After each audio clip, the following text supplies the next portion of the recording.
एक एक इकाई को धक्का लगेगा।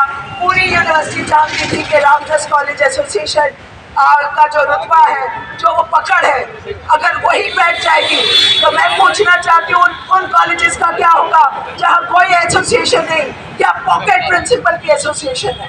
तब आप कैसे बचेंगे, ये हमें समझना होगा। तो ये डूटा की जिम्मेवारी है कि जहाँ पे भी एसोसिएशन नहीं वहाँ पे संगठित करें लोगों को, और जहाँ एसोसिएशन पे प्रहार हो रहा है वहाँ पे खड़ा हो। डिस्प्लेसमेंट अगर टीचर का हो रहा है तो स्टूडेंट को निकलना चाहिए।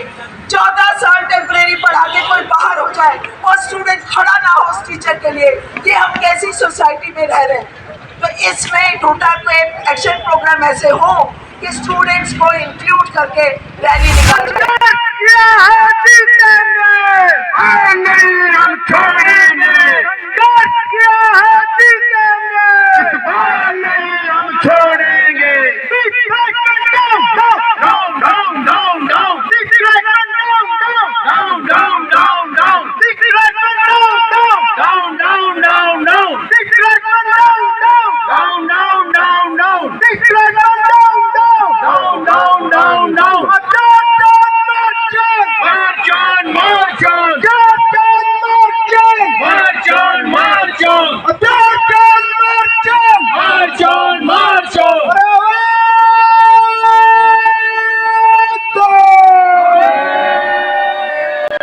दिखाते हैं कि ये कुछ बचा रहे हैं। मुझे लगता है उसको हमें रिजेक्ट करना चाहिए, क्योंकि असलियत जो है वो हम सब भुगत रहे हैं। उस असलियत से बेस होना चाहिए हमारे पूरे के पूरे मूवमेंट। उस ढाल को देखकर मुझे लगता है कि ये उसकी शिक्षा को बचाया जा रहा है या उस लड़की को आगे बढ़ने से रोका जा रहा है।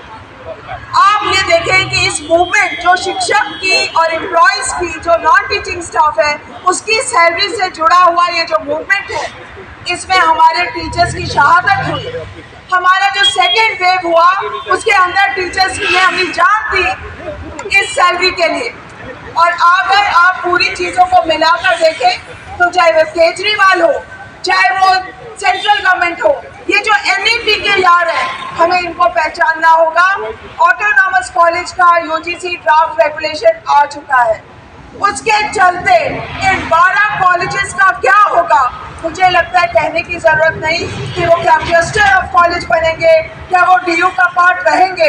क्योंकि अगर यही दुविधा थी कि एक्ट को बदलना पड़ेगा तो 2-3 एक्ट अब आने वाले हैं। सारी सेंट्रल यूनिवर्सिटीज़ के एक्ट हटा के NEP के तहत एक्ट आएगा, UGC को हटाने के लिए दूसरा एक्ट आएगा। ये जो ऑटोनॉमस का कॉलेज का खेल शुरू हो गया, जो स्टूडेंट फी के ऊपर खेल शुरू हो गया, ये सीधा सीधा NEP से जुड़ता है। और अफसोस की बात यह है कि केजरीवाल मॉडल हो शिक्षा का, क्या वो कोई और गुजरात मॉडल हो, ये दोनों ही फेल है। और इसमें न स्टूडेंट का भला होने वाला है, न शिक्षक का भला होना चाहिए होगा, न शिक्षा का। साथियों, मैं अगली बात को खत्म करूँगी ये कह के कि हमें इस सेंटिनरी ईयर को भी डूटा को ध्यान देना चाहिए। इस सेंटिनरी ईयर सेलिब्रेशन को खारिज करना चाहिए, बाइकआउट करना चाहिए, क्योंकि इस यूनिवर्सिटी में वाइस चांसलर्स और डीन्स का सिर्फ ये काम है कि सुबह से लेकर शाम तक वो एक कॉन्फ्रेंस से दूसरी कॉन्फ्रेंस बैठे। हमें बताया जाता है ये वाइस चांसलर बहुत कनेक्शन वाला है, तो वो क्यों रिजॉल्व नहीं करवा रहा 12 कॉलेजेस का? हम अगर वाइस चांसलर की जिम्मेवारी को कम करेंगे तो मुझे लगता है हमसे बहुत बड़ी भूल होगी। ये जो डिस्प्लेसमेंट हो रहा है, ये जो सिलेक्शन कमिटीज में बाहर से लोग आ रहे हैं, उनके नाम कहाँ से आ रहे हैं? क्या ये सुयोजित तरीके से नहीं हो रहा? इसी के सामने गुहार लगाना चाहूंगी आप सब साथियों से कि कल की रैली को हमें सफल बनाना है।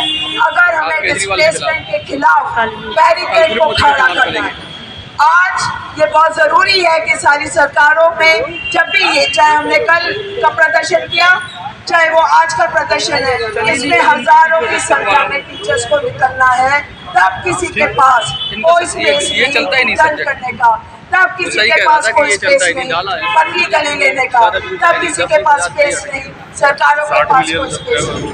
साथियों, मैं आप सबसे अपील करती हूँ कि कल के धरने को, कल के रैली को मजबूत करें, आप भारी संख्या में निकलें। और ये जो दिल्ली यूनिवर्सिटी के वाइस चांसलर ने एडहॉक लगाना भी बंद कर दिया।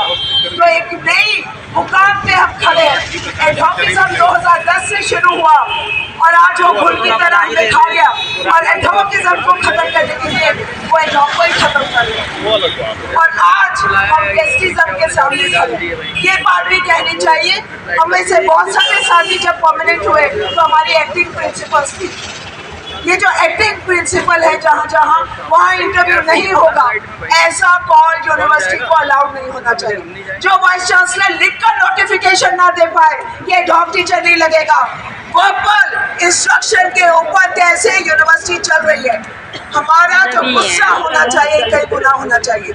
आप समझिए कि सरकारें कैसे हिलती है, वो यूथ को देखकर हिलती है। जब केजरीवाल को एक कमरे में एक शो में घेरा गया और स्टूडेंट ने पूछा कि आप टीचर्स की सैलरी नहीं दे रहे इसलिए क्लासेस नहीं हो रही, तो आप स्ट्रेंथ को पकड़िए। इस धरने में स्टूडेंट्स को होना चाहिए। डिस्प्लेसमेंट अगर टीचर का हो रहा है तो स्टूडेंट को निकलना चाहिए। 14 साल टेम्परेरी पढ़ा के कोई बाहर हो जाए और स्टूडेंट खड़ा ना हो उस टीचर के लिए, ये हम कैसी सोसाइटी में रह रहे हैं। तो इसमें टोटल पे एक्शन प्रोग्राम ऐसे हो कि स्टूडेंट्स को इंक्लूड करके रैली निकाली जाए। एक आखिरी बात मैं कहूँगी, रामजस कॉलेज एसोसिएशन के ऊपर जो प्रहार हुआ है और प्रिंसिपल जाकर हाईकोर्ट गया है, उसके खिलाफ टूटा का प्रेस स्टेटमेंट आना जरूरी है, उसके खिलाफ खड़ा होना जरूरी है। एक एक इकाई को धक्का लगेगा।